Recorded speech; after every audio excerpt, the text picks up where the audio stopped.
주여 오늘의 말씀이 하나님께 영광이 되게 하여 주옵소서. 영광이 되게 하시옵소서. 치료가 되고 회복이 되게 하여 주옵소서. 주여 역사하옵소서. 주님께서 붙들어 주옵소서. 말씀하여 주옵소서. 예수님 이름으로 기도하옵나이다. 아멘.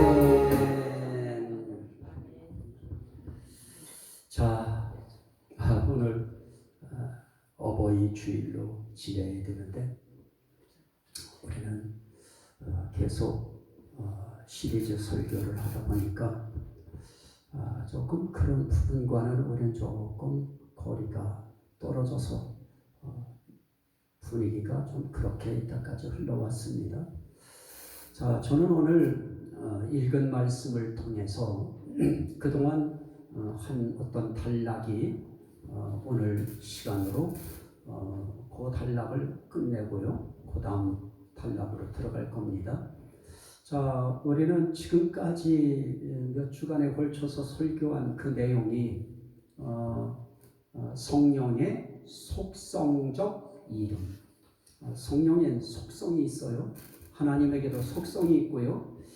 인간들 각자에게도 각자의 독특한 속성들이 있습니다. 그러면서 인간은 인간으로서의 기본적인 공통적인 속성도 있는 것처럼 우리 하나님께 있는 그 속성, 또 그 속성이 예수님께도 있습니다.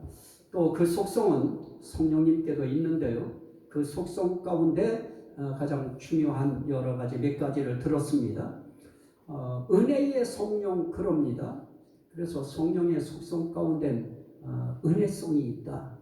그래서 이 성령은 우리에게 은혜를 줘요.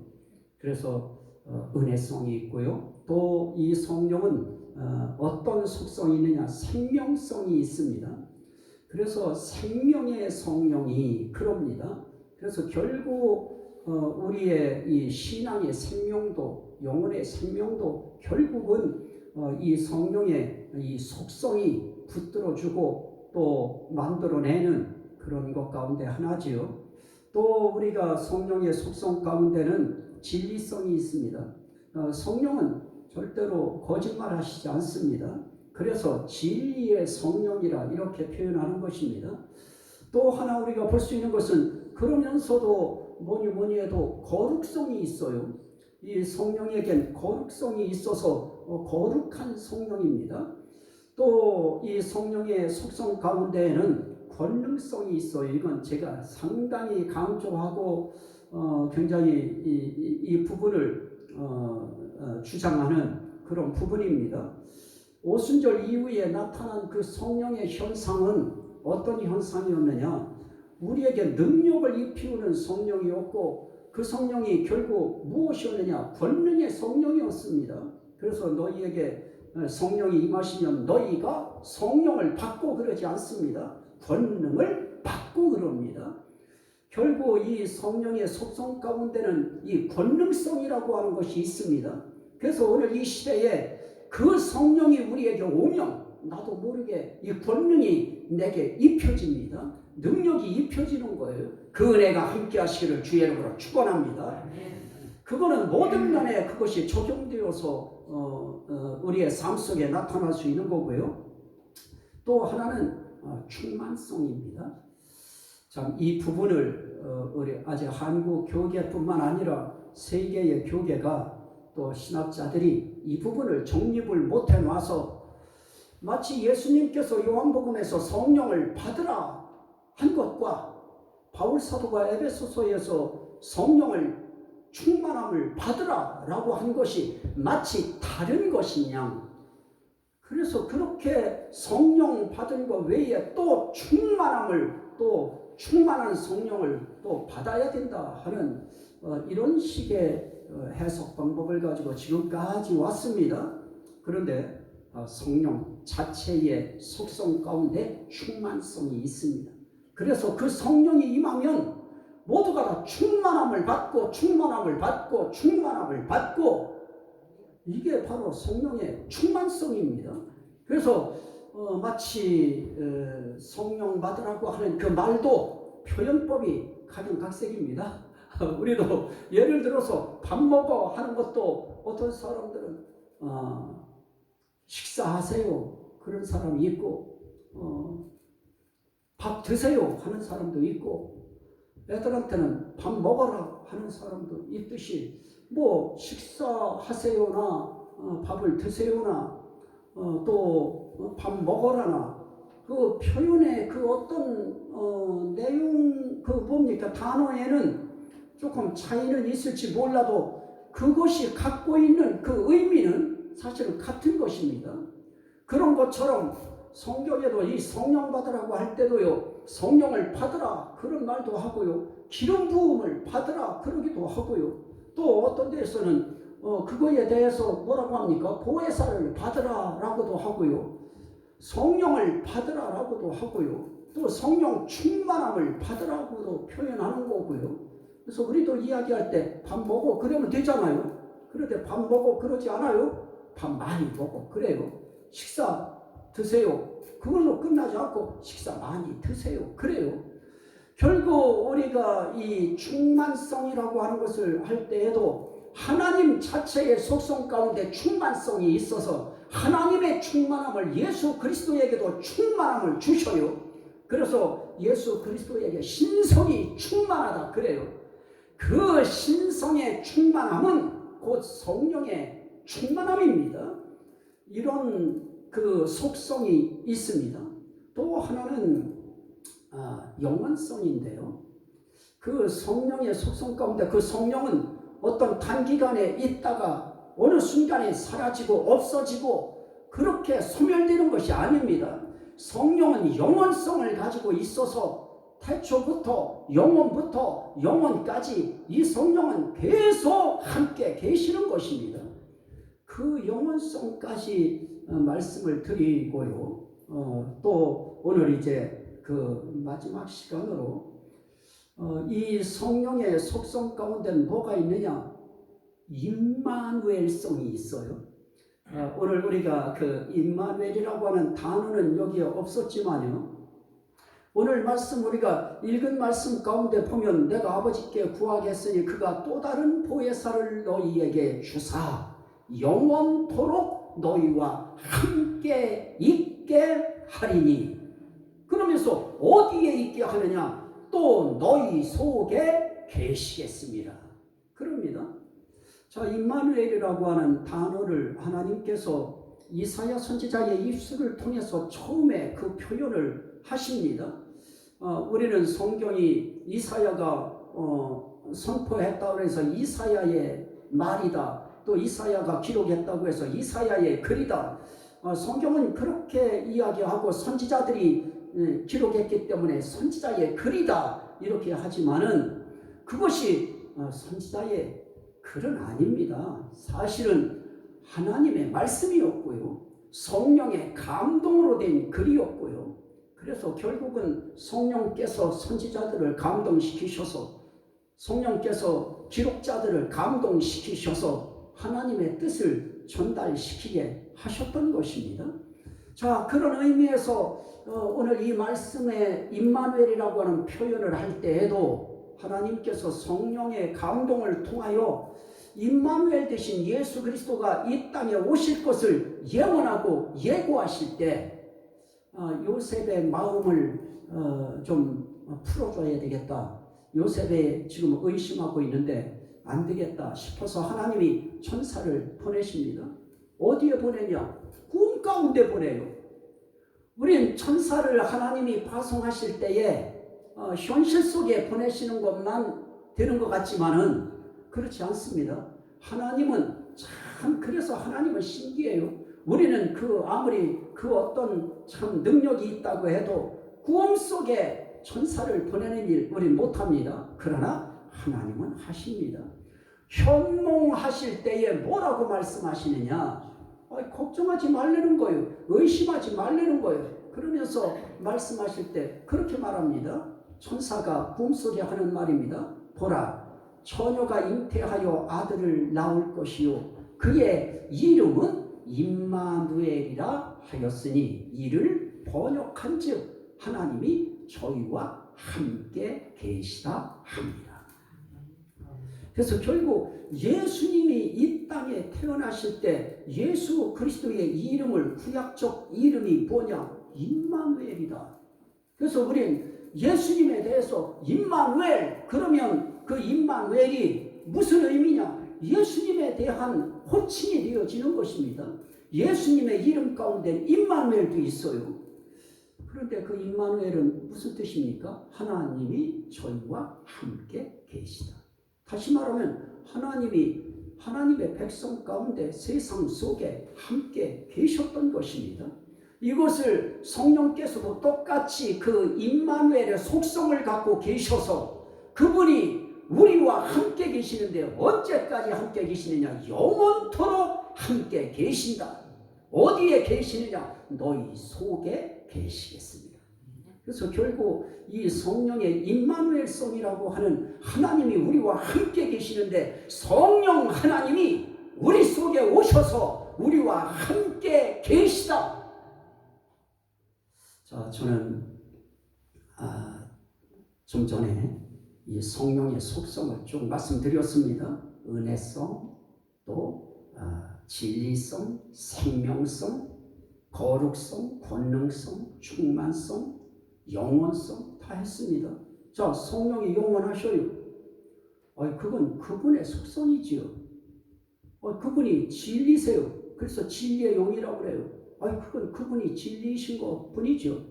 그분이 생명이 있대요. 그래서 생명의 성령이래요. 그건 그분의 속성일 뿐입니다. 그게 우리와 뭔 상관이 있어요? 그게 세상 바깥 사람들한테 무슨 의미가 있습니까? 중요한 것은 뭘까요? 이 성령이 우리에게 임마누엘 되어서 우리 속에 들어오셨을 때 그 생명성도, 영원성도, 진리성도, 거룩성도, 충만성도, 생명성도, 은혜성도 우리에게 유익한 것이죠. 그 성령이 임마누엘 될 때, 우리 속에 임마누엘 되실 때 그 성령이 우리의 삶을 은혜롭게 끌어가시고요, 생명 있게 끌어가시고요, 거룩하게 끌어가시고요, 진리 가운데로 인도해서 끌어가시고요, 그분이 우리를 끌어가실 때 그분이 영원히 우리와 함께 하신다. 이것이 우리에게 유익한 것입니다. 결국 그럼 무엇입니까? 임마누엘 성령이 그 속성 아무리 많이 가지고 좋은 것을 갖고 있어도 그분이 우리에게 오셔서 계시지 아니하면 그 좋은 것들이 우리와 무슨 관계가 있느냐? 저는 그 얘기하는 것입니다. 그러므로 오늘 이 성령이 임마누엘성이라고 하는 그 속성, 그걸 가지신 성령이 저와 여러분 심령 속에 임마누엘 되어서 하나님이 저희와 함께 계시다. 성령은 하나님 아니십니까? 우리는 이런 원리 속에서 삼일체 하나님이 우리에게 함께 계시다고 하는 것을 표현할 때 아버지가 우리 속에 계시다. 그럼 아버지만 계신 것입니까? 아닙니다. 예수님이 그렇게 표현합니다. 내가 아버지 안에, 아버지가 내 안에 계시다. 그래서 나와 아버지는 하나다 라고 말씀하셨던 것처럼 아버지가 예수 안에 계시듯이 아버지는 성령 안에 계시고요, 예수님이 어떤 것입니까? 아버지가 예수 안에 계시고 아버지가 성령 안에 계시듯이 예수도 아버지 안에 있고요, 성령님도 아버지 안에 있는 것입니다. 예수 안에 성령이 있고 성령 안에 예수님이 계시고 그 안에 하나님이 계셔요. 그래서 이 성령이 임마누엘성을 가지고 우리 속에 오실 때 그 안에 삼일체 하나님이라고 하는 안에라고 하는 그 원리 속에 이분들이 한 분이 되어서 우리 속에 오셔서 그분이 우리에게 말씀하셔요. 그분이 우리와 함께 계시는 것입니다. 그래서 성령님이 내 속에 계시다. 그 말은 다른 말로 말하면 예수님이 내 안에 계시다는 의미도 되고요, 아버지가 내 안에 계시다고 하는 의미도 우리는 호환하여서 바꿔서 우리는 그것을 사용할 수 있다 하는 것입니다. 저는 여러분 이사야 9장 6절에서 말씀하신 것처럼 저는 예수님 앞에 예수 이름으로 예수님을 붙들고 저는 기도하면서도 예수님에 대해서 저는 생각할 때 뭐라고 하느냐, 이사야서 9장 6절에 예언한 그대로입니다.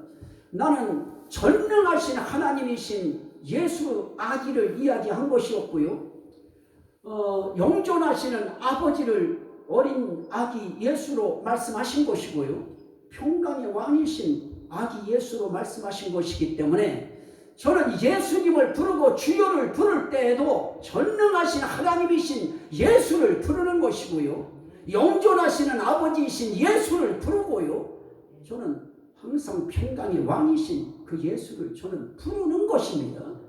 그래서 제 의식 속에는 주여라고 하고 예수여라고 할 때에도 저는 그런 의미를 담아서 그분을 저는 찾고 의지하고 그분 앞에 저는 기대하고 또 교통하는 것입니다.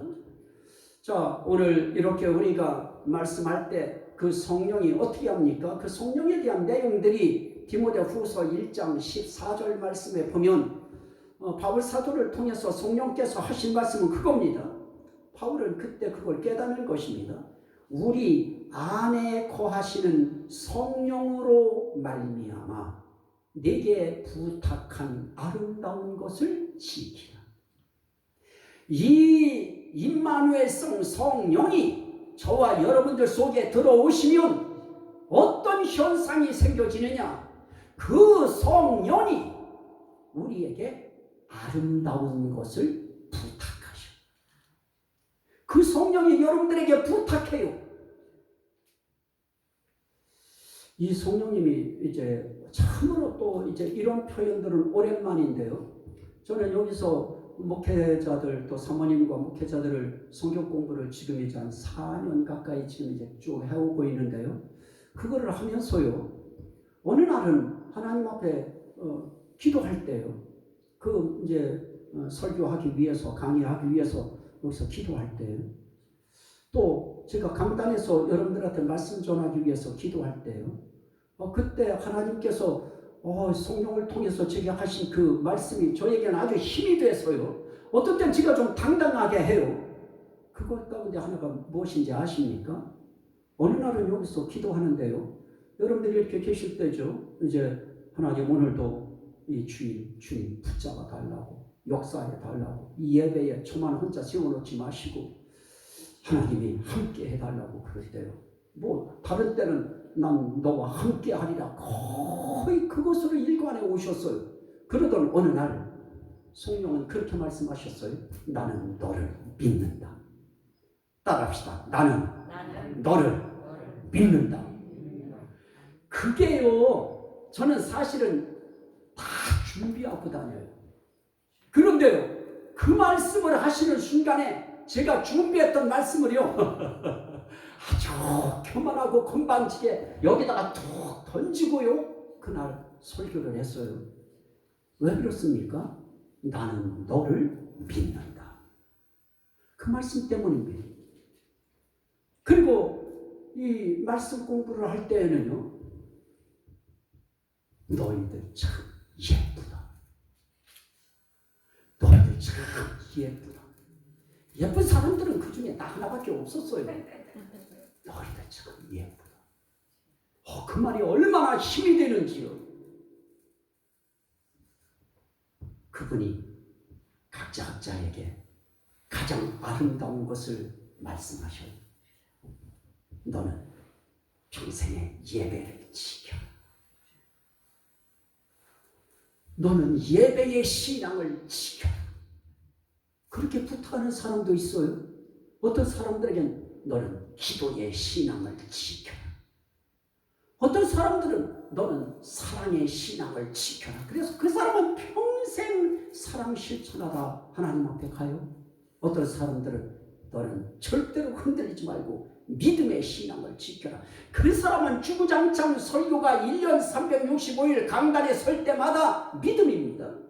어떤 사람들에게는 너는 아픈 자들을 위하여 기도하라. 그들을 위해서 기도해줘라. 그래서 그 사람은 평생 하나님이 부탁하신 그 아름다운 것을 지키라고 하는 그 말씀을 위하여 평생 병든 신령들을 위해서 병자 기도하는 설교 그거로 일관합니다. 어떤 사람들은 너는 헌신의 신앙을 가지라. 그분들은 뭐 다른 사람들이 뭐라고 하든 뭐 신경 쓰지 않아요. 평생 헌신하다 하나님 앞에 아름다운 헌신 신앙을 지키다가 하나님 앞에 가요.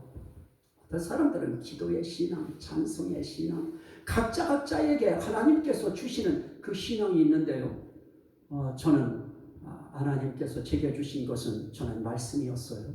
말씀을 연구하고 주의 종들을 가르치고, 그래서 저는 꿈을 꿀 때에도 넥타이 맨 그런 주의 종들이 꽉 차서 앉아있는 거기서 제가 강의하는 꿈 같은 것들을 꾸어요. 그리고 또 저를 이제 위에서 어떤 분들이 기도 저기 하시는 분들이 기도 이렇게 할 때는 저는 또 그런 쪽에 이 말씀 사역에 대한 것에 저에게는 비전 같은 것들을 말씀을 하셔요. 하나님께서 각자에게 성령으로 부탁한 너희 속에 너희 안에 거하게 하시는 성령으로 말미암아 내게 부탁한 아름다운 것을 지키라. 여러분들에게 부탁한 것은 무엇입니까? 한 가지씩은 있으실 것입니다. 그거 하나 붙들고 그 부탁 하나 붙들고 우리 신앙을 고수해 나가는 것입니다. 또 야고보서 4장 5절에 보면 너희는 하나님이 우리 속에 거하게 하신 성령이 시기하기까지 사모한다 하신 말씀을 헛된 줄로 생각하느냐. 그러나 더욱 큰 은혜를 주시나니. 그럽니다. 자, 이 말씀은 무엇입니까? 하나님께서 우리를 얼마나 사모하시는지, 하나님이 우리를 얼마나 사랑하는지, 성령이 시기하기까지 사모해요. 아버지의 사랑은 그런 것입니다. 이 성령이 우리 속에 들어오시면 우리는 무엇을 하나 생각해야 되느냐? 이 성령이 시기하실 정도로 하나님의 우리를 향한 사랑이, 우리를 향한 사모함이 그 정도로 강력하다고 하는 것을 우리는 말씀을 통해서 깨닫게 되어지는 것입니다. 그래서 오늘 우리는 그 하나님이 우리를 사모하는 그 마음을 우리는 알기에 우리는 오늘 이 자리에 나와서 하나님 앞에 예배 드리는 것입니다. 자, 또 하나 우리가 볼 수 있는 것은 무엇입니까? 로마서 8장 11절인데요. 저는 참 이 말씀 아주 참 이 말씀이 있기 때문에 부활에 대한 소망을 갖는데 아주 힘이 돼요. 로마서 8장 11절에 예수를 죽은 자 가운데서 살리신 이의 영이, 성령이죠, 너희 안에 거하시면, 그리스도 예수를 죽은 자 가운데서 살리신 이가 너희 안에 거하시는 그의 영으로 말미암아, 하나님의 영, 성령인 거예요. 그의 영으로 말미암아 너희 죽을 몸도 살리시리라. 이게 앞으로 부활할 때까지만 우리의 삶 속에 일어나는 그런 일이겠습니까? 이 말씀 가운데에 믿음을 적용시키면 하나님은 우리의 삶 가운데서도, 하나님은 우리의 죽은 것 같은 신앙도 살려내실 수 있고, 그런 환경도 살려내시고, 우리는 그런 우리 속에 거하시는 그 성령이 앞으로 우리를 예수 그리스도께서 이 땅에 재림하실 때 양면성을 이야기했죠. 그분은 우리 속에 계시면서도 또 우리가 생각하는 그 하나님의 나라에 대한 우리의 희망과 비전과 꿈과 기대가 있는 우리 인간을 위하여 그분이 이 땅에 오시는 것으로도 표현해요. 그래서 그분은 계시면서 오실 수도 있고요, 오시면서 계실 수도 있고요. 그게 하나님이기에 가능한 일들인 것입니다. 그럴 때에 우리 죽을 몸이라고 하는 또 그 당시에 죽어서 이미 있는 몸도 있어요. 그러나 하나님은 죽은 자의 하나님이 아니고 산 자의 하나님이기 때문에 살아있는 자를 중심으로 기록을 하도록 말씀을 주시기 때문에 우리의 죽을 몸도 그 성령으로 살리시는 것입니다. 그래서 임마누엘성, 이 성령이라고 하는 우리 속에 와서 함께 계시는 이 성령을 우리가 모시고 그 성령을 받고 그 성령과 함께 한다고 하는 것은 앞으로 주님 재림하실 때에도 우리로 하여금 두려움 없이 걱정할 것 없이 뭐 세상에 어떠하면 어때요? 뭐 세상에 전쟁이 났든 뭐가 났든 아주 우주에 뭐 희한한 현상이 발생했든 뭐 그렇게 신경 쓸 것이 뭐 있어요? 우리에게는 변화시키시고 부활시키는 임마누엘 성령이 저와 여러분 속에 계신데, 그러면 우리는 생각할 것입니다. 대체 그러면 내 속에는 그 임마누엘 성령이 계신 건가? 그게 계시지 아니하면 나는 아무것도 아닌데, 유익이 없는 건데.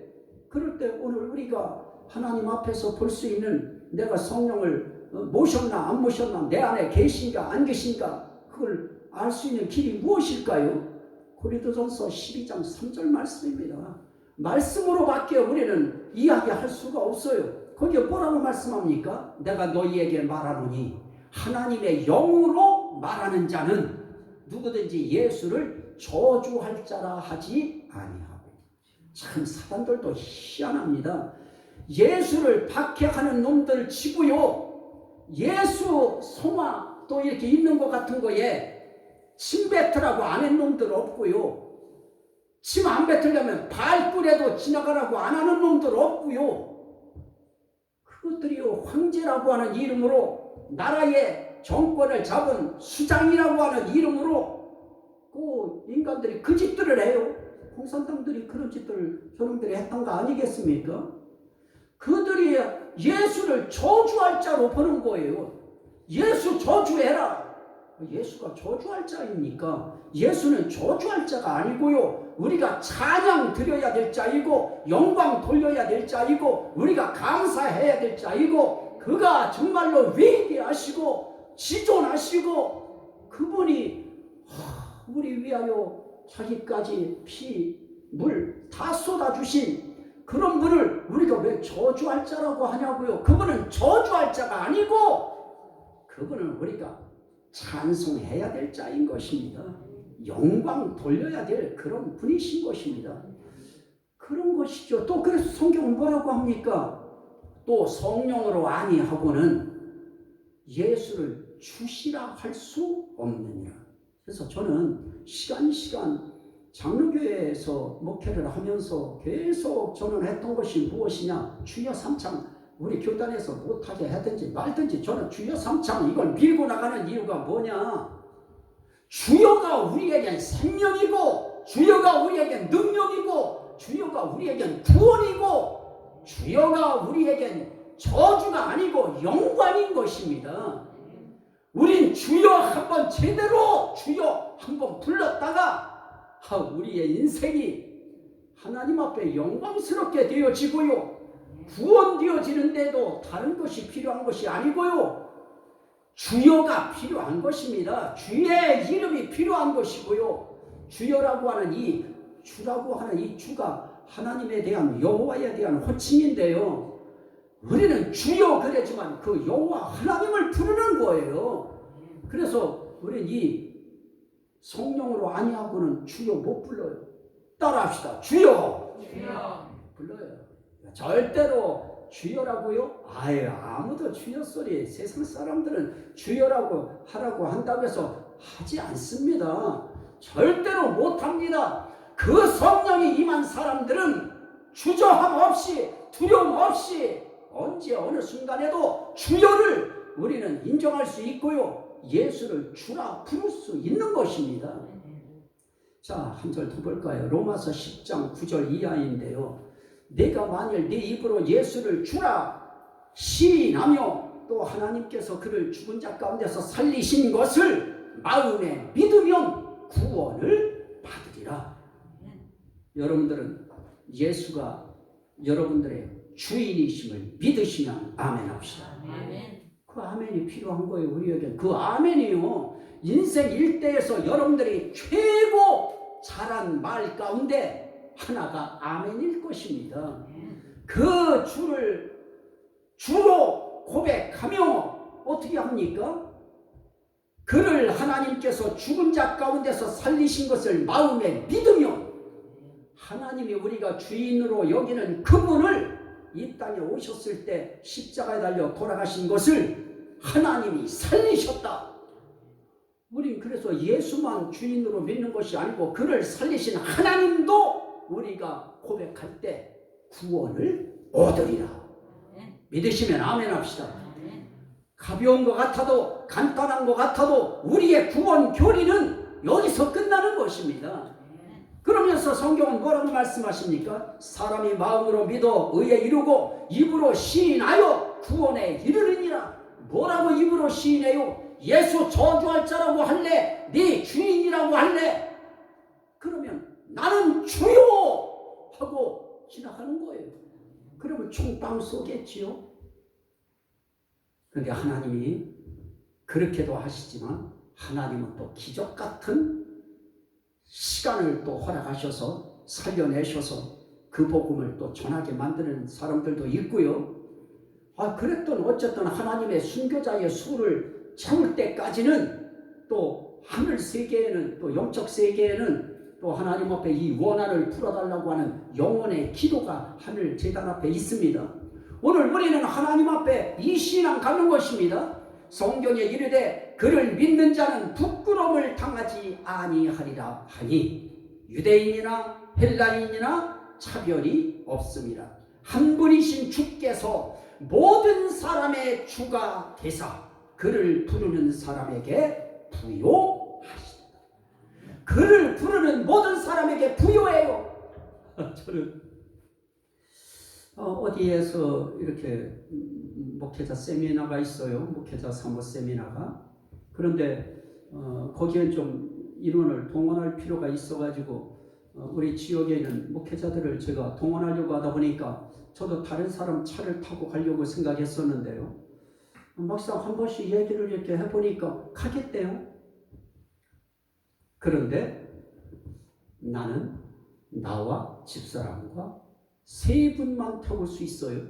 차가 5인승이니까요. 그래서 나는 아무리 그 세미나를 참여하고 싶다고 나를 부를지라도 나는 부요하지 못해.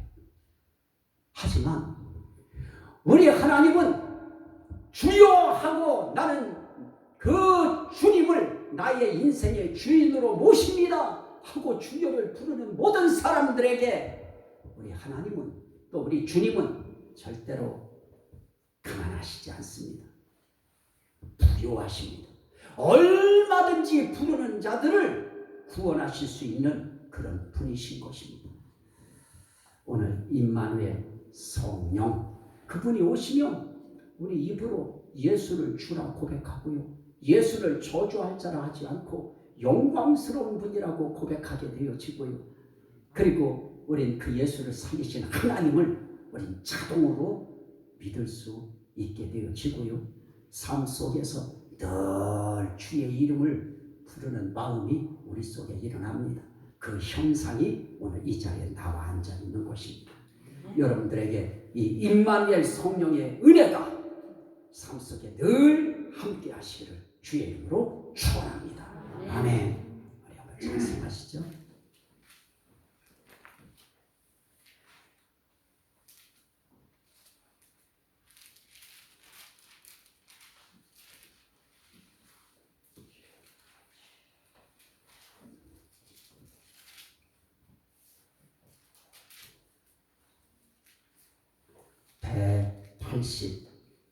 (182장입니다) 182장